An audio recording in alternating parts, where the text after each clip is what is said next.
la douleur devient une fin. Je préfère connaître Jésus assis sur cette chaise plutôt que de me tenir là sans lui. En 1949, une fille dynamique prénommée Johnny Rexon Tada voit le jour, pleine de vie et d'énergie débordante. Il a grandi dans une famille chrétienne dans le Maryland et aimait faire tout ce qu'il considérait comme une aventure. Elle affectionne l'équitation, la course, la natation et le rire partagé avec ses compagnons. C'est une aventurière animée, libre dans ses rêves, avec une passion sans borne pour la vie. Mais le destin, capricieux, bascule en une fraction d'instant. Il n'était âgé que de 17 ans lorsque le drame survint. C'était une journée d'été et Johnny et ses amis étaient allés nager au bord d'un lac. Il a couru et a sauté dans l'eau comme il l'avait fait tant de fois avant, mais il ne savait pas que le lac était trop peu profond. Sa tête frappa violemment le fond, et pendant un instant son corps cessa de réagir, et Johnny flottait dans les airs, incapable de bouger ses bras et ses jambes.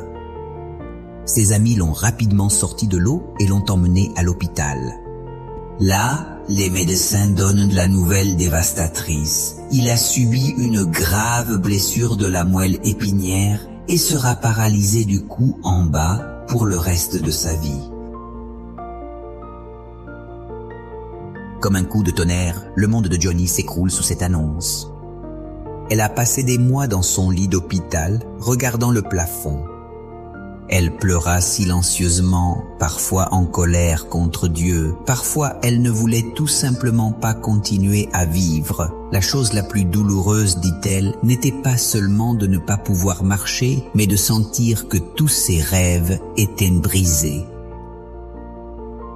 Quand elle regarde les autres courir, serrer ou simplement utiliser leurs mains, elle dépend des autres pour presque tout. Se peigner les cheveux, manger, s'habiller. Il y a eu des jours sombres, très sombres, mais peu à peu, il a commencé à découvrir des choses inattendues. Ne pouvant bouger son corps, il ne renonce toutefois pas à chercher le sens profond de la vie. Un jour, il décida d'essayer de dessiner. Comme il ne pouvait pas utiliser ses mains, il tenait une brosse avec sa bouche. Au début, c'était un pinceau maladroit, des lignes imparfaites, beaucoup de frustration, mais il a continué à essayer. Avec le temps, il découvre un talent unique, peignant avec magnificence. Les gens de nombreux endroits voulaient ses peintures, puis il a commencé à écrire des livres et à partager son témoignage. Cette jeune femme qui pensait que sa vie était terminée a finalement inspiré des millions de personnes dans le monde entier.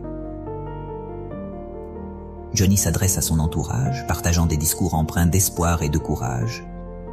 Elle parcourt les centres de soins, soutient les handicapés, établit des institutions pour offrir réconfort à ceux accablés.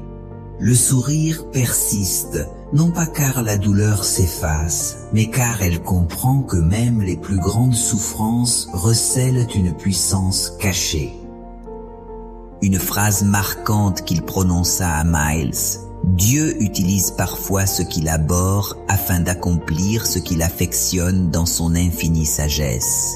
Et ici. Je ressens que Dieu, bien que dans le tourment, forge la grâce et la raison même à travers le chaos et le désespoir.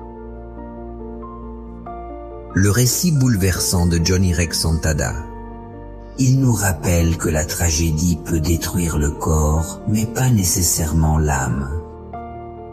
Parce que certains sont encore en fauteuil roulant, ils ont réussi à soulever des millions de personnes dont le cœur s'est déjà rendu, parce qu'une personne peut être paralysée à l'extérieur, mais pas à l'intérieur, ce n'est pas un hasard, mais parce que celui qui le soutient n'est pas l'orgueil de l'homme, mais la grâce de Dieu.